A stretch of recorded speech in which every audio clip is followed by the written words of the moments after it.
Hello violinists, welcome to Pro Strings. I'm Henriette and this is lesson 13 of the violin class for beginners course. It's lovely to see you back here and we're going to get started straight away today because we have got a study to finish and you can find this study as study number 1 if you've got a red copy of this book of the Crickboom method. And if you have an older version of the Crickboom book, you can find it on page 6 as etude number 2. So let's go and get your violin and let's get started. Now today we're going to start off this lesson with some bow exercises because we haven't done that in a long time. So let's have your violin up and you have your bow in the correct bow hold. And you may remember that we were talking about up bows and down bows about a week ago in an earlier lesson. And you may remember that up bows are bow strokes that go from the point towards the heel, so in that direction, and down bows go from the heel to the point of the bow. Not necessarily always starting at the heel or starting at the point. And we're going to just explore this bow control at either the heel and the point of the bow a little bit in greater detail today. So let's put your bow down on the A string at the point of the bow and we're going to play a tiny little up bow like that. And now let's go to the heel of the bow, also on the A string, and let's play a tiny little down bow. Okay, and now we're going to change it around. We're going to the point again, at the point of the bow on the A string, and we're going to play a little down bow now. So you can see earlier I started here, now I'm starting just a tiny bit away from the point, and we're going to play a little down bow here. Can you see that? My hand goes down, and this bow stroke is only tiny, but we want to practice our bow control at the point. So let's do that again. A little down bow at the point of the bow. There we go. Let's do it one more time. A little down bow here, off you go. Great. Now let's do the same thing. Let's go to the heel of the bow. Let's set it a slight little bit away from the heel and we're going to play a little up bow. So my bow is going up into that direction. And let's play that. Up bow at the heel of the bow. Up.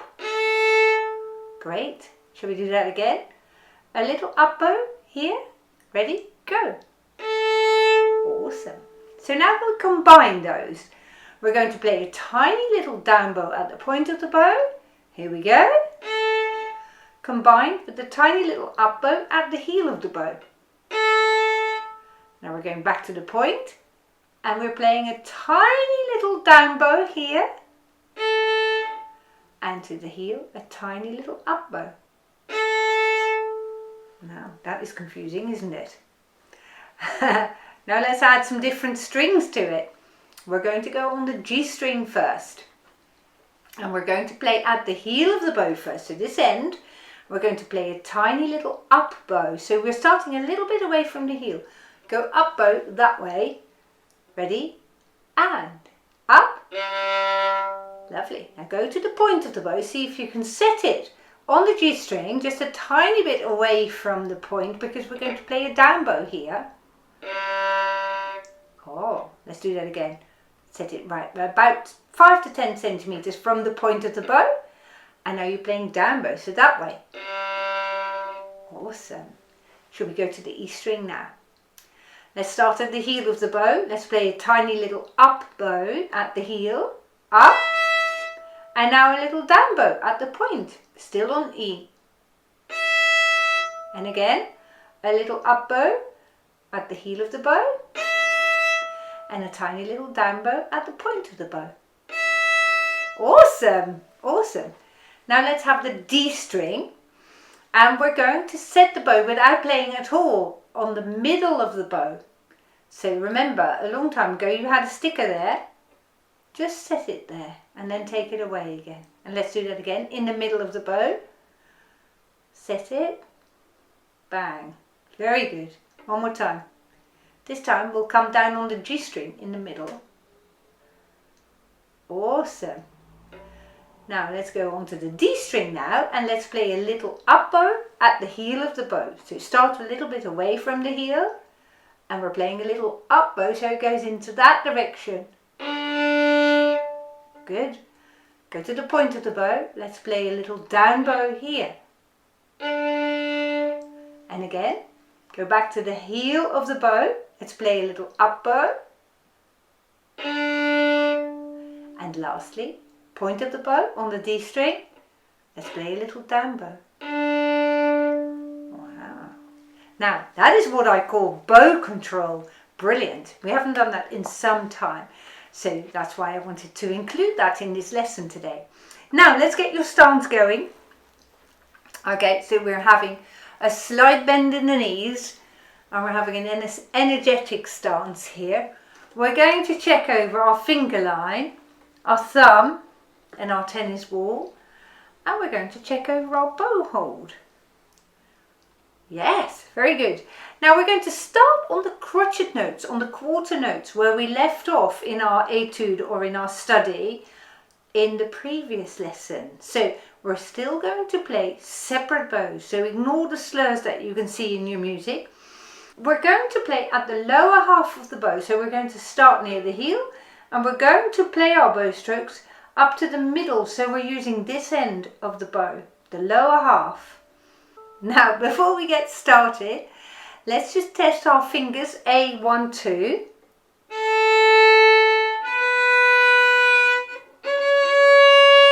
That's just to refresh the sound in our heads. And now we're going to get started in the etude where we left off in our previous lesson. And we're going to play at the lower half of the bow. After 4, 1, 2, 3, 4.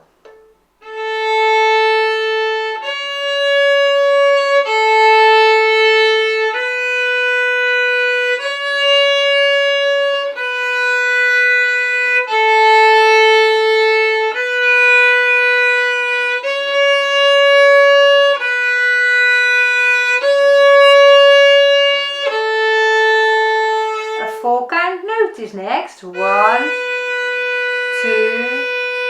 3, 4, and now we're finding ourselves at the point of the bow. So our quarter notes, our crotchet notes that follow are going to be at the upper half of the bow. So make sure that you aim to play at this end of the bow, this area of the bow. We're starting at the point. Ready? And...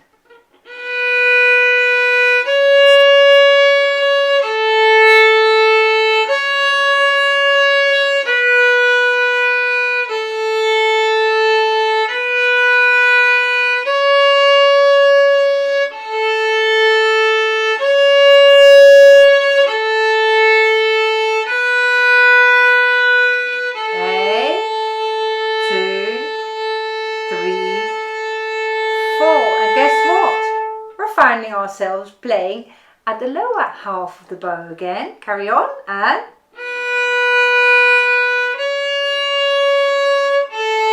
long bow.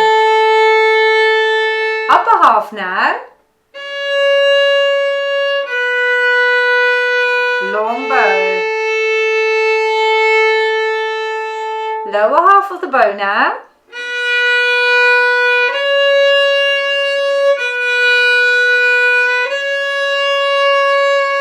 Four counts. 2, 3, 4. Stay at the upper half now.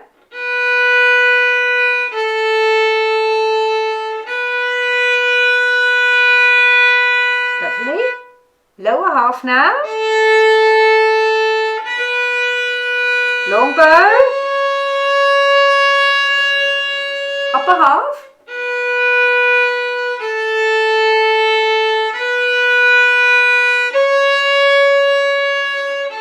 Long bow.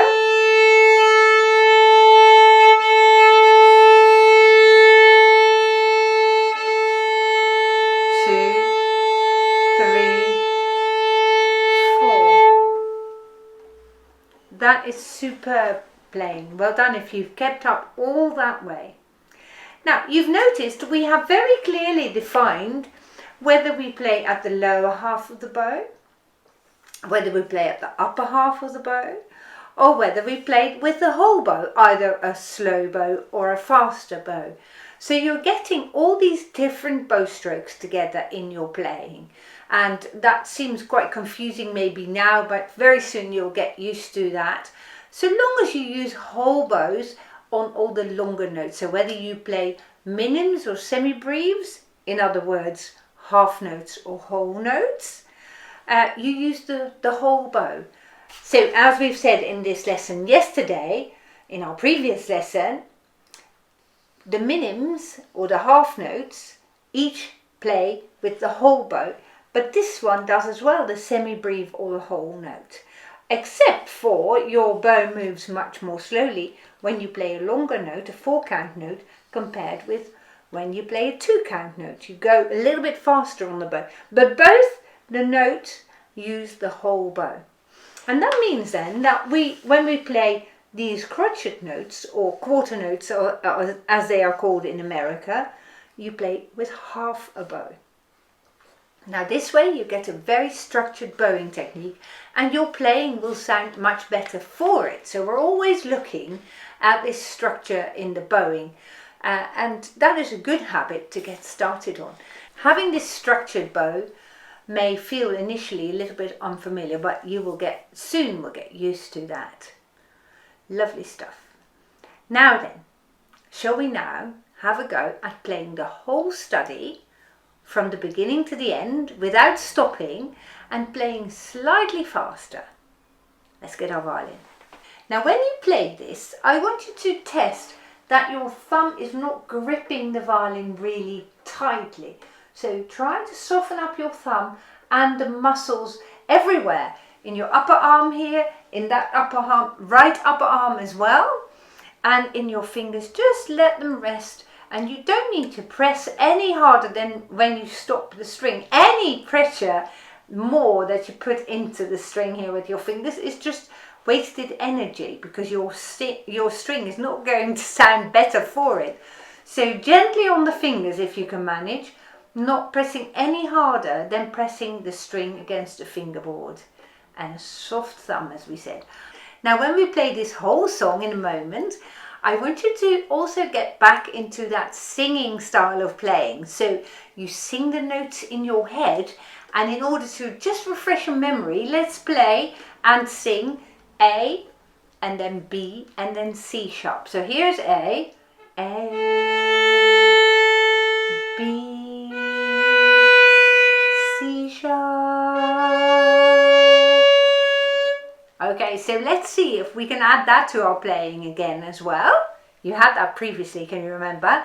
So sing it along in your head after 4. 1, 2, 3, 4.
That is super impressive that you've got all this way now. So terrific progress.